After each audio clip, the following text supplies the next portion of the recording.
So Till We Have Faces, then, which is Lewis's best book. That's my opinion when I first read it, and I was glad to also read that it was Lewis's opinion of his own work.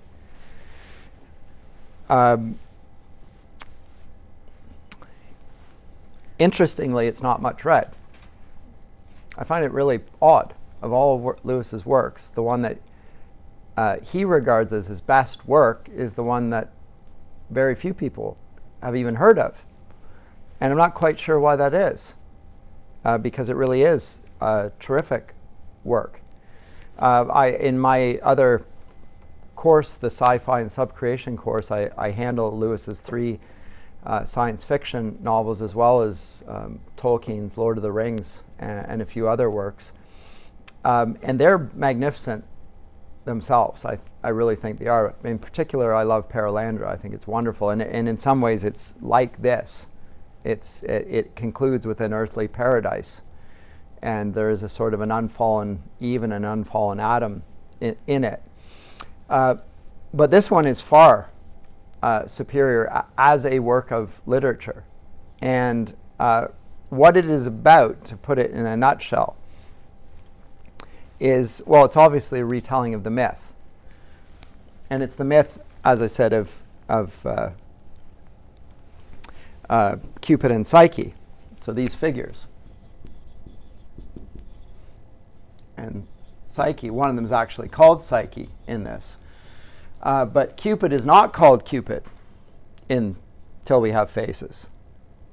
But so Psyche remains. Cupid has a different name, and so does the mother of Cupid, who in Greek legend is Aphrodite, right? The goddess of love.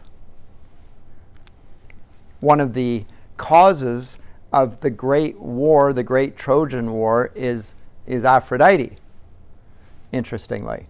Because there's a myth here, and interestingly, it's connected with an apple. So the goddess Discord was not invited to a wedding, and so she left an apple, chucked an apple, and the apple on it said, "Which one of us is fairest?" sort of thing. And the 3 goddesses dispute over which one of them is fairest, and they bring Paris along to ask him to adjudicate which of the 3 goddesses fairest. We have Aphrodite, we have Athena, and we have Juno. Now you're in a bad place if you have to make a decision over which of the goddesses is the most beautiful. And Paris and they all offer him rewards for saying it's she. So Juno offers certain things, and so does Athena. Aphrodite offers him the most beautiful woman in the world, which is Helen. So lust, sex. And he chooses her. Thus ensues the Trojan War. So Aphrodite she is the goddess of the Trojans. She's Venus, by the way. Right? And remember that if you go to look at Perelandra, that's about planet Venus. So Lewis's interest in erotic love and how it foments discord and yet in some ways is so close to divine love that it is the subject matter of so much of Western literature, and not just Western literature, all literature. People confuse their passionate love of another person for a divine thing. It's a common misunderstanding. So this work is really about that, and it's an extended meditation on some of the other concerns that he writes about as well, including those of mere Christianity, which we've not yet read, but he's already written. So this is published in 1956. Whereas Mere Christianity, these were originally lectures taking place during the Second World War, which were then written up. So 1943 to 1945. So we have 10, 11 years have passed. He's moved from the apologetic phase of his work, or so-called. I dispute that, as you know. I think he continues in the apologetics phase. It takes on a new form, and it takes on a more powerful form, in my opinion. Although my case for it is somewhat undermined by the fact that people don't read this. So how powerful and influential can it be if his best literary work is not actually even read? But maybe that will change now. Because I've heard other scholars say exactly the same thing. In fact, everyone who reads it pretty much says the same thing. Oh, this one was really good. Okay, so it is about this myth, and the myth is of Cupid and Psyche. So Cupid is the little fat boy with the arrow, right? Little fat baby boy. He shoots people with the arrow. When they're shot with the arrow, they fall in love with the first thing they see. So love is blind, and Cupid's often presented that way as well.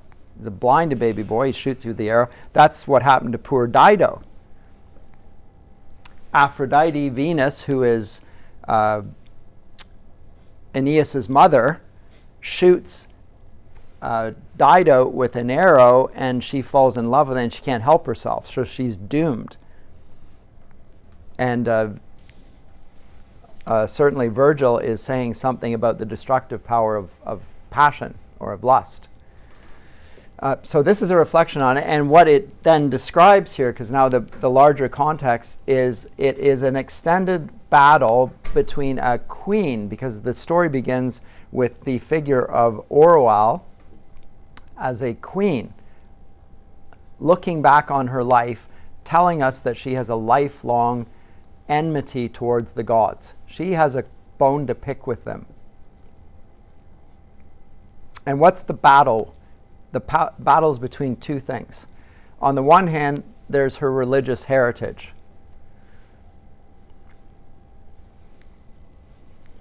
The religious heritage, which is so much bloody, dark, savage, primitive, idolatrous religion. And it's not presented as anything other than that. That's her heritage. And on the other hand, her beloved Greek teacher, the fox, who's an agnostic, but he's a philosopher. She has these two influences in her life. She loves the fox. She's inclined to be a thinker herself. In some sense, she hates her tradition, her culture, and yet in the telling of the story, and she hates the gods, who are represented by this ridiculous big black stone.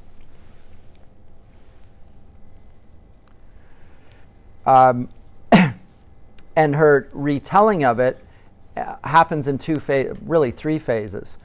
But there are two main parts. There's the part where she tells of the story when she was young, all the way up to the point where her father dies and she becomes the queen. Right? And that constitutes, I think it's 19 chapters, that telling of it. And then it takes over, and it takes over with, in my account here, page 170, with about 50 pages left. Is that right? 170, 60 pages left. And then she'll talk about, in the second part, about her as a queen. And as a queen, she comes to revise her original views. So she goes from an immature girl who is protesting the loss of her beloved sister Psyche, whom she wanted to possess and hold on to. So it was a familial love, for sure, like Storge, right? There's something of that being depicted in the novel. She loves, actually everyone loves Psyche. But some people love her for different reasons, right? The men all lust after her. She's beautiful. Everyone loves her. But the sister loves her for a different reason. She's part of her family, and she's a virtuous character for the most. She's beautiful in every sense. And yet she wants to possess her, and actually that's part of the story here, is that Orual, in the end, leads her sister to fall out with the god that loved her. And why does she do it? Why does she tell her sister to turn the light on, to see him? Because, right? Why? Like, what possesses her to do this? Well, I think she has mixed motives. I think that's how it's portrayed.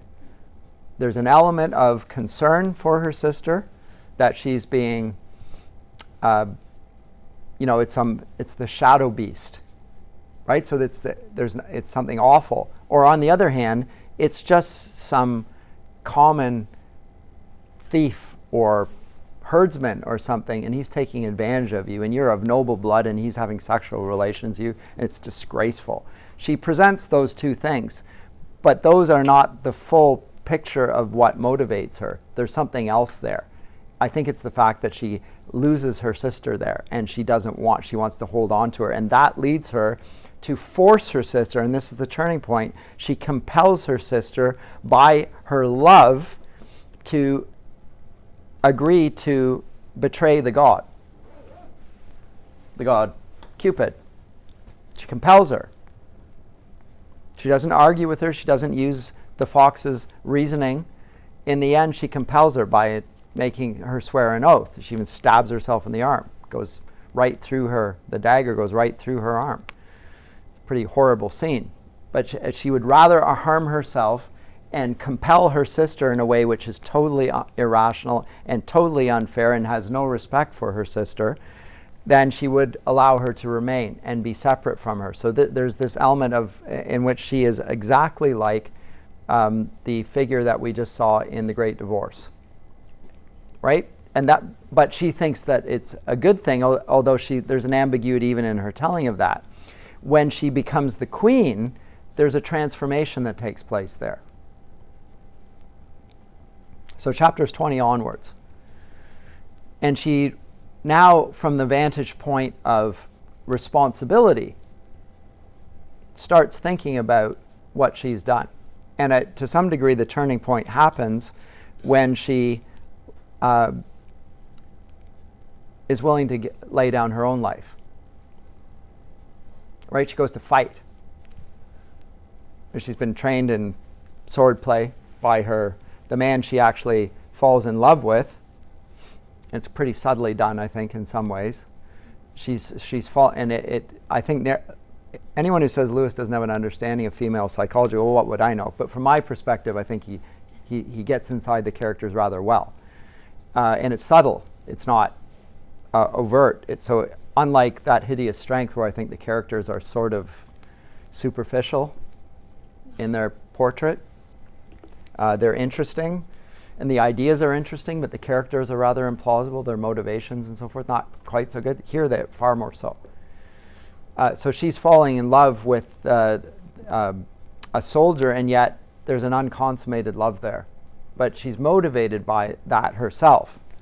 She has an understanding of... Now, the other dimension to her is she's just got a face that not even a mother could love. I was going to say that only a mother could love. In this case, this is a face that nobody could love, apparently. She's that awful in her appearance. So she's the counterpart to Psyche, the most beautiful woman in the world. And in the end, she covers her face, which is also interesting, because the title of the novel is Till We Have Faces, and there's much made about faces, and her going earlier on, initially, by the way, the novel is called Bareface, and it talked early on about her going about barefaced, and the turning point is when she veils her face.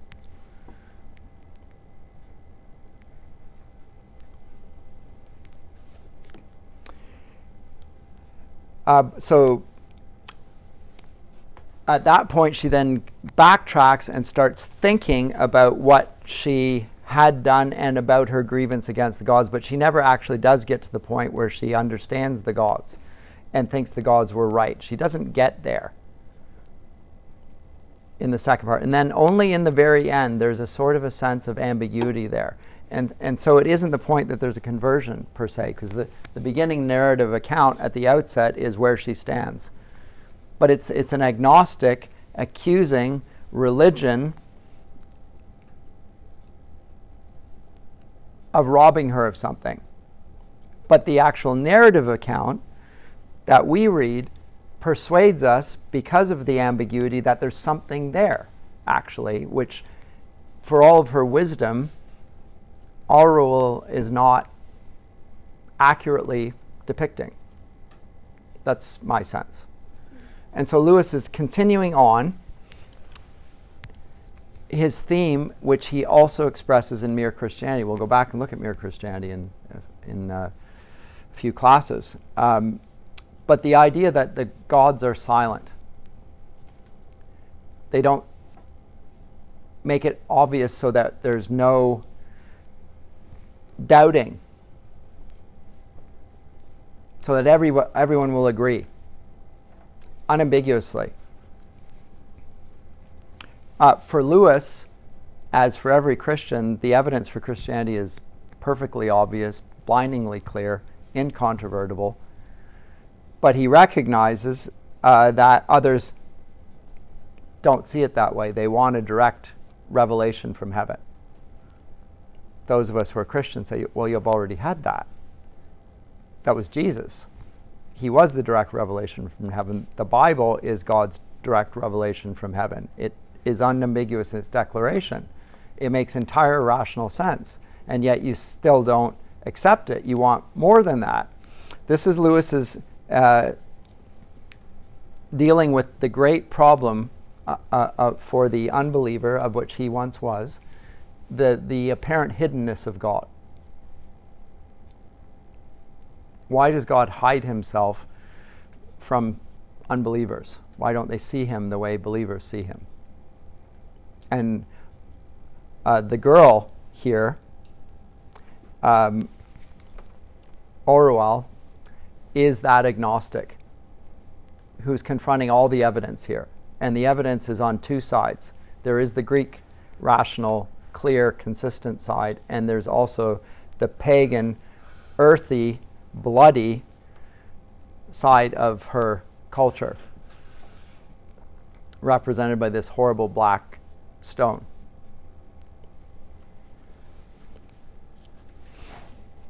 What's the name of the god connected with it? Uget? Unget. That's it, Unget.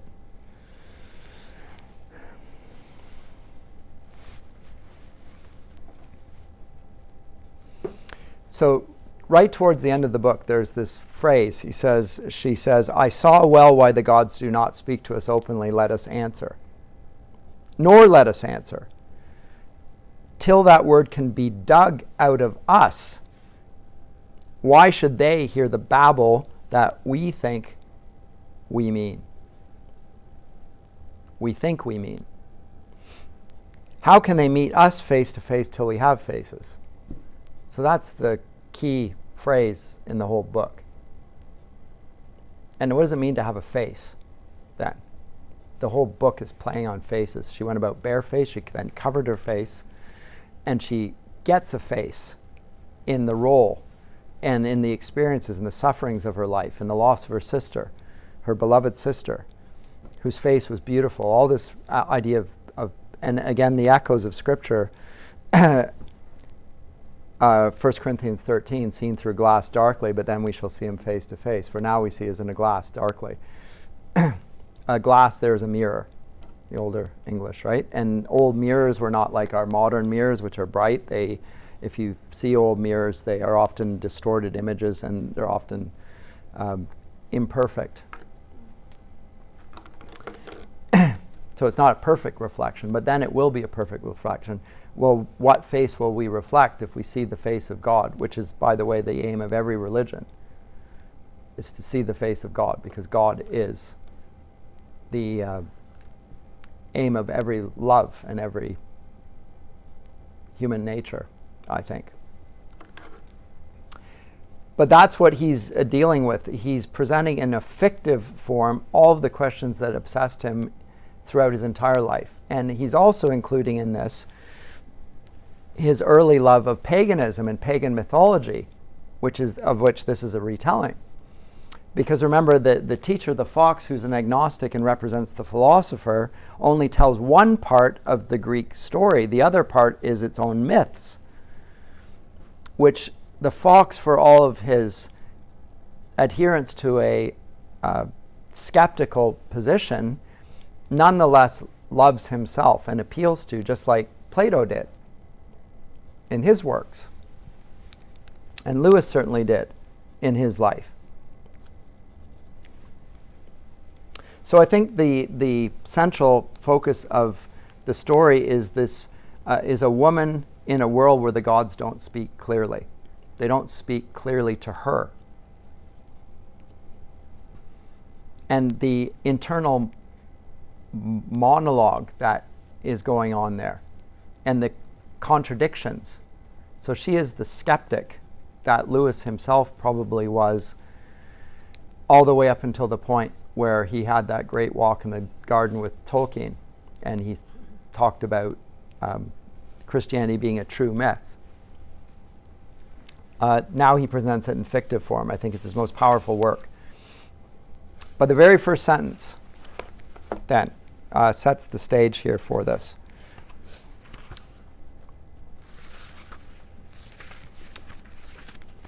I am old now, and have not much to fear from the anger of gods. I have neither husband nor child, nor hardly a friend, through whom they can hurt me. Note that. How can they hurt her? By taking away someone that she loves, by plaguing someone. So she's motivated by love, interestingly.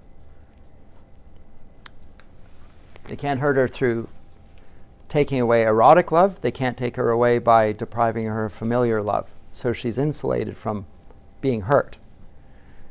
My body, this lean carrion, that still has to be washed and fed and have clothes hung about it daily with so many changes, they may kill as soon as they please. The succession is provided for. My crown passes to my nephew. So she has nothing left to fear because they can't take anything away from her. She's an unbeliever. Doesn't believe in the gods. Being for all these reasons free from fear. So here's the postulate that he presents. A woman agnostic who is now just telling the truth about her own life. Now, and the tale that she tells, here's the question, is she, in terms of narrative, when we're talking about narrative as literary scholars, we talk about the narrative perspective. Sometimes the perspective of the narrator is he's an omniscient narrator. He seems to know everything.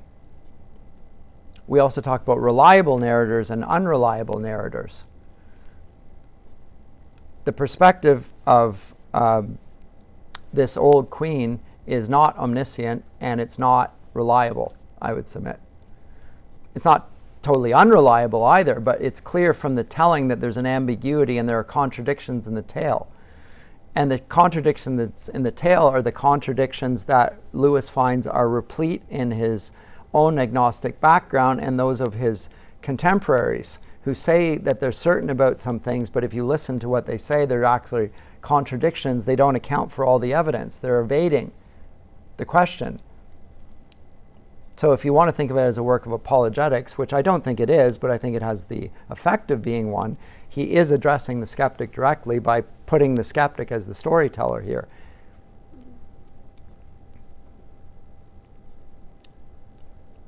She asks the question. She doesn't get the answer. But note that what Lewis is doing by portraying it fictively in a novel is by taking it away from somebody's own experience and putting it in the experience of somebody else. And you judge whether this person, the storyteller, is reliable and fair-minded in assessing the story of what's going on here. You do that, because she can't. As admirable as she is, she's a bitter old woman, right? And dying alone. But being for all these reasons free from fear, I will write in this book what no one who has happiness would dare to write. I will accuse the gods, especially the God who lives on the gray mountain. That is, I will tell all he has done to me from the very beginning, as if I were making my complaint of him before a judge. But there is no judge between gods and men, and the God of the mountain will not answer me. Again, the Deus absconditus, the hidden God.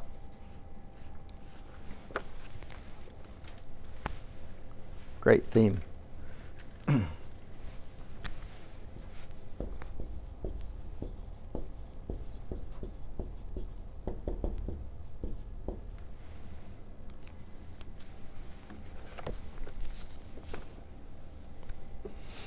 Terrors and plagues are not an answer. I write in Greek as my old master taught it to me. It may someday happen that a traveler from the Greek lands will again lodge in this palace and read the book. Then he will talk of it among the Greeks, where there is a great freedom of speech even about the gods themselves. Perhaps their wise men will know whether my complaint is right or whether the god could have defended himself if he'd made an answer. She represents the Greek philosophical tradition, the skeptical tradition. Note that it is different than some of the earlier protagonists that he puts in his fiction. So in the sci-fi trilogy, he puts the scientist Weston in there. Very reasonable man, but not a good representative of wisdom in a broader sense. Here we have a better representative. So the Greek philosophical tradition. So not the narrow conditioners, the scientists, who are really easily ridiculed. But this is the philosopher, the Greeks that Scripture speaks of, who love wisdom. Right? That's what this represents. And they too cannot come to God through their own wisdom, because it's foolishness. The whole religion of Ungit is foolishness to them. And it remains foolishness to Orual at the very end. It's still foolishness. She's from the kingdom of Glome. And we're first chapter here, we have two main influences, as I said. One is this teacher, a Greek known as the Fox, and he treats her in the culture of the classical world in its best guise. Now, he is a slave himself. One of the marks of her transformation is that she frees him, and that's interesting because she's been very possessive. She's the most familiar person. She loves him. She doesn't love him erotically. She loves him as a family member, as a father, as a grandfather. She can't bear to part from him, and yet, as one of her first acts as a queen, what transforms her is she lets him go. She says, "You're free." And even when she says you're free, she's terrified at what she says. And there's this conversion point between the old Orual and the queen Orual, and it's something like what the medievals talk about, the queen having two bodies. There's the old girl who remains there, and then there's the queen who has a certain office to do and does things for the state purposes because they're right. But there's part of the old Orual who doesn't like the transformation, just like we saw even with the man with the lizard.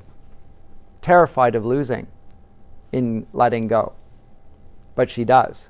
So there is a sort of a natural improvement of this Orual in the story, but although she gets to the top of Mount Purgatory, metaphorically speaking, she doesn't get to see the gods because she doesn't believe. That's what's being portrayed here. But these two influences, so that one, and he represents what is admirable. She says, "I loved the fox more than anyone I had yet known." She will one day love someone else more. The man who taught her swordplay. Right? Why did she love him for teaching her swordplay, by the way? What are your thoughts on that? Why did she love him for teaching her swordplay? What was it about that? I'm curious. It's not. She didn't want to fight. She didn't want to learn to fight. Why did he even teach her that? Yes? Someone had expressed a genuine interest in her despite her face. That's true. But that didn't motivate him. He was moved by her suffering. And he said, when I suffer, I find that directing myself towards something else that totally consumes my attention. So if you think about a fight, you have to be 100% focused. You can't think about yourself. Now you're thinking about something else. It allows him to be free of himself and his concerns and cares. And it did so to her as well. She found that not only did she get trained in the sword fighting, which would eventually allow her to do the heroic deed that would make her an admirable queen. But more than that, it freed her from the suffering that she had within herself. It took her outside of herself. And he did that for that purpose. And she loved him for the fact that he recognized something about her pain and wanted to alleviate the pain for her. He loved her. But he didn't love her romantically. He loved her because he was a good man. Right, in that sense. And she was not used to being treated well like that by a man. Psyche was good to her that way, but not a man, and he was. So that was it for her. So the romantic feelings arise in her. So she loved the fox more than anyone I had yet known. Well, eventually she will love one more, or differently. And then she speaks of how cheerful he was. Although he's a slave, he's humble. He has a wide-ranging interest in all manner of things. Languages, culture, history, even interest in trees and so forth. So he's a philosopher in the sense of ancient philosophers like Aristotle, who writes on biology and botany and the planets and all manner. So natural philosopher, as well as a human philosopher. Like the whole spectrum seems of interest to him. So a terrific character. And he also has the side of it which Lewis is particularly interested in it, namely the rationalism, which Lewis admires and is also rather critical of.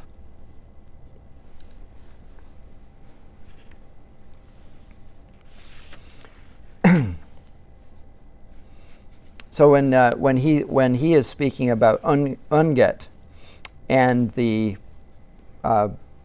culture of Glom and the religious culture, and even of the mythology of ancient Greece, because he tells her tales of Aphrodite among other things, he says that the gods, as they are portrayed, tell lies. The poets tell lies. He tells her the stories, but he still says that the poets tell lies. This is an interesting thing, which is the very same thing that Plato said about the lies of the poets as well, right? They only lie all the time.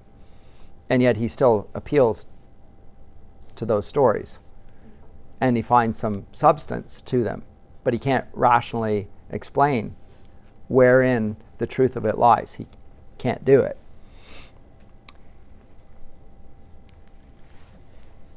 And he doesn't like the paradoxes in the religious religion of Unget,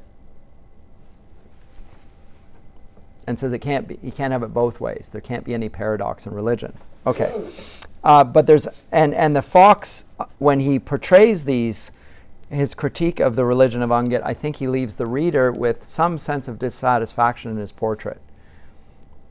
I think that's important. And the chief way in which he does this is for all of the absurdity of the city willing to sacrifice Psyche, and they take her to the mountain. They're going to leave her and they're going to give to the shadow beast. And all of the wailing that goes on with this, and her sense, that is Orual's sense, and also the sense of the fox, that this is a horrible, vulgar, pagan act and it's going to do absolutely nothing. When they go and make the decision to sacrifice the most beautiful of their citizens to this god, all of the plagues that were plaguing Glom suddenly end. What do you make of that? So the rivers start flowing. The crops start growing.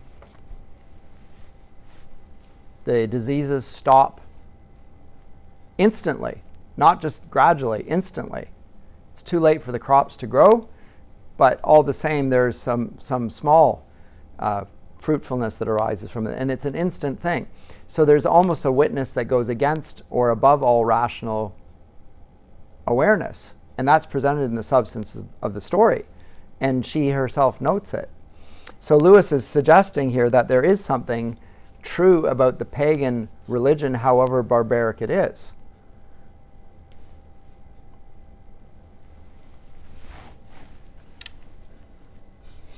So the fox even admits, I'll quote, "The fox had taught me to think, at any rate to speak of the priest as a mere schemer and a politic man who put into the mouth of Unget whatever might most increase his own power and lands, or most harm his enemies. I saw it was not so," says she. "I saw it was not so. He was sure of Unget. He wasn't just pretending to be religious. He was religious. He was genuinely religious. Looking at him as he sat with a dagger pricking him and his blind eyes unwinking, fixed on the king and his face like an eagle's face, I was sure, too, our real enemy was not a mortal. The room was full of spirits and the horror of holiness." So this is her problem. The philosophers historically took the Greek mythology and the Greek polytheism and they dismissed it, and some of them attributed all of these myths to the attempt of powerful men to entrench their own power through myth. By the way, if you want to look it up, it's connected with a figure called Euhemerus.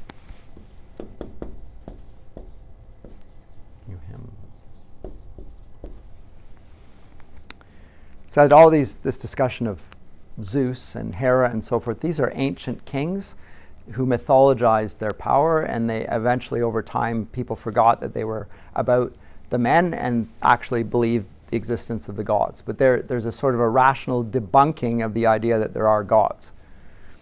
So the Greek tradition historically did this, and the philosophers like Plato and Socrates also did this. They dismissed that there was actually gods behind the religion. This was just made up by men, and they did it for the same reason that non-Christians say about Christians today. They did so to increase their power. In fact, that's the narrative of the early church even. They invented the idea that God actually was born of a virgin, died and rose bodily. That was used to support a few early men who wanted to gain power and authority over them. So it was an invention, a myth. That's what she says, but when she meets the priest of Unget, she finds he's not manipulating the truth. He 100% believes it. There's no wavering in him. And that witness contradicts her perception of the motivation for believing it. So whatever his belief, whatever the grounds of his belief, there's no doubting that he actually does believe it. And that is something that the Greek fox philosopher can't reckon with. And it bothers her, but she presents it in a very unvarnished way. And so it sits with the reader. It bothers her, it bothers us. What do we make of this then?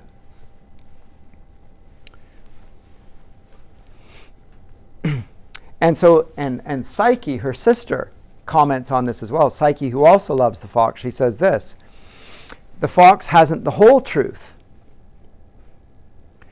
Oh, he has much of it. I'd be dark as a dungeon within me but for his teaching, and yet I can't say it properly. He calls the whole world a city.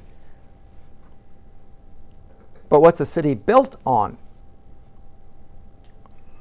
There's earth beneath, and outside the wall, doesn't all the food come from there as well as all the dangers?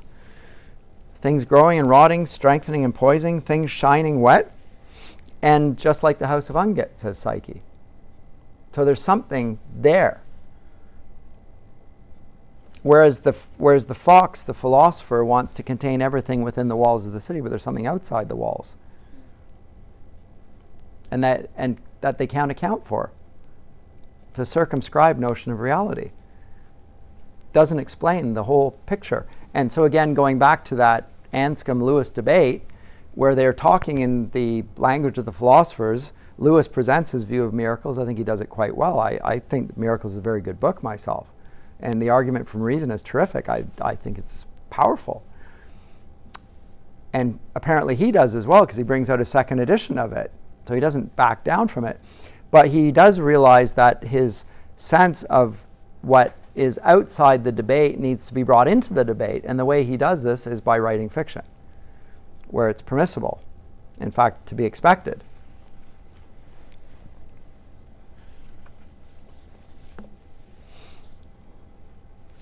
And when she talks about the priest of Ungat, she says this: I had a fear of that priest which was quite different from my fear of my father. I think that what frightened me in those early days was the holiness of the smell that hung about him. A temple smell of blood, mostly pigeon's blood, but he had sacrificed men too. And burned fat and singed hair and wine and stale incense. It is the Ungat smell. Perhaps I was afraid of his clothes too, all the skins that they were made of, and the dried bladders and the great mask shaped like a bird's head which hung on his chest. It looked as if there were a bird growing out of his body. And so there's something horrifying about this. It's disgusting. It's earthy. It's primal. Whereas the philosopher represents the light. Lewis is connecting two things about the Christian faith here, which are also very difficult to reconcile. One is the appalling earthiness of the faith, the bloody sacrifice, the temple sacrifices, the blood of the Lamb. Right? The symbol of the Christian faith is the cross. It's not the manger, it's not the book, it's the cross. And the cross is where a sacrifice is made. It's a blood sacrifice, and the blood of the Lamb covers believers. Like, this is bloody imagery, and you can't get away from that. It's at the center of the faith, and even the eating of the bread and the drinking of the wine. This is my body, this is my blood given for you. These are symbols of the power of the blood.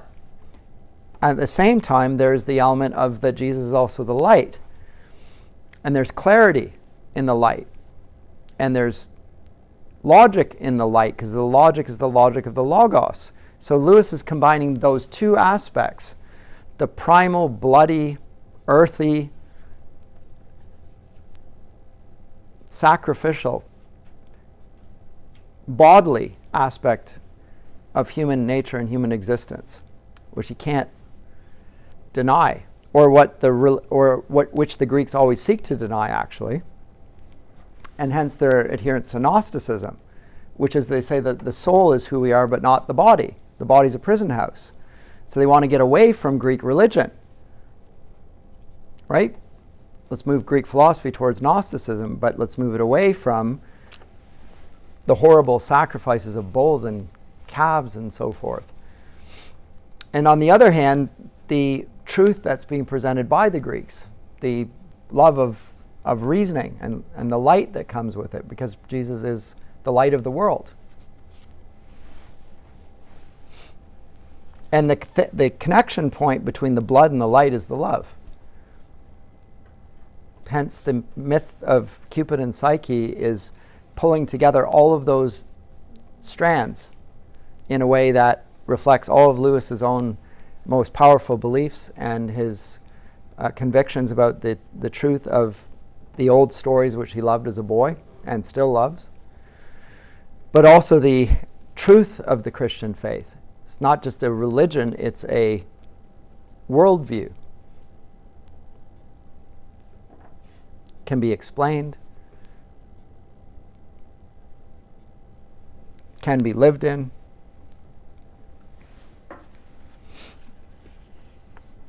can be explored, can be passed on, but ultimately to do so you have to lay down your own life. You have to accept the laying down of someone else's life for yours, for which you can do nothing other than accept it. And you also have to accept that it won't come by the light of your reason. It won't also come by the sacrifice of your own blood. It's the sacrifice of his blood.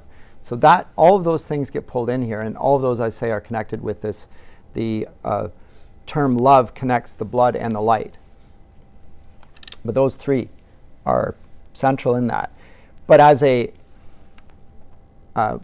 an agnostic, the beginning of the story is the silence of the gods. And she's a truth seeker, and she wants an answer. And she's not getting an answer. Or she is getting an answer, but she doesn't accept the answer. She wants a direct answer. She wants a voice from heaven to come down and speak to her. And she's angry because she's not getting the answer. Well, the reader is reading the book, and I'm reading the book, and I'm thinking she got the answer. Actually, it was pretty darn clear to me. But she doesn't accept it.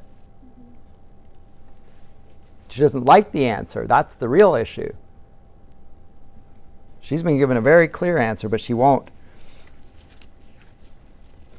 accept the answer because it doesn't conform to the way she, as a skeptic, wants to see it.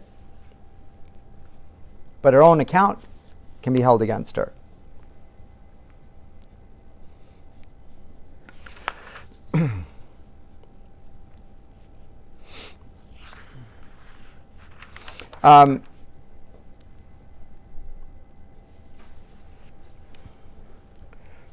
But even in this, and I'm going to conclude with this, she herself notes, and it's really interesting, and this is the thing that's hopeful about it and reminds me of the Great Divorce, is there something of, like grumblers grumble. And this is there's a grumble and then there's a grumbler. And the question is the whole of the grumbler, and Orual at the end of her life is a grumbler. Is there nothing other than the grumbler in Orual, or is there something else in there? And I think there is something else in there. That we don't get the conversion story here, but there's a hint that there's something more to her than merely the grumbler, the complainer against the gods. So she says this: I have always had a kind of longing for death. It was when I was happiest that I longed most. Do you remember the color and the smell and looking across at the gray mountain in the distance? And because it was so beautiful, it set me longing, always longing. Somewhere else there must be more of it. Everything seemed to be saying, Psyche, come. But I couldn't not yet come. I felt like a bird in a cage when the other birds of its kind are flying home. If only you could believe it. Sister, no, listen, do not let grief shut up your ears and harden your heart. The sweetest thing in all my life has been the longing to reach the mountain, to find the place where all the beauty came from. Do you think it all meant nothing, all the longing for home? This is the voice of Psyche speaking, right? She longs for the beauty, which she herself is. And Orual will not have it. She wants to possess her sister. She doesn't want to give up herself or her love. And in the end, the thing that most horrifies her about her sister is her cheerfulness with which she marches towards her own death. Like, everybody else is wailing, including Orual. But Psyche seems to the outside observer, appear brave. To her, there's something more than just bravery. There's desire. She wants to go through the shadow into the light, right? There's that aspect to it. And that's the thing that most repels Orual. She finds most repugnant is her sister's willingness to leave her. She doesn't want to let her go. And she's appalled that her sister, as much as she loves her, regards something as more important than her. That's the thing. So it's their loves and the differing object of their loves that separates the two sisters in the end. Psyche loves love. And she loves her own love, which is a pale shadow of that. I'll pick it up next time with that thought, but I think that sets the stage for it. We'll do that then.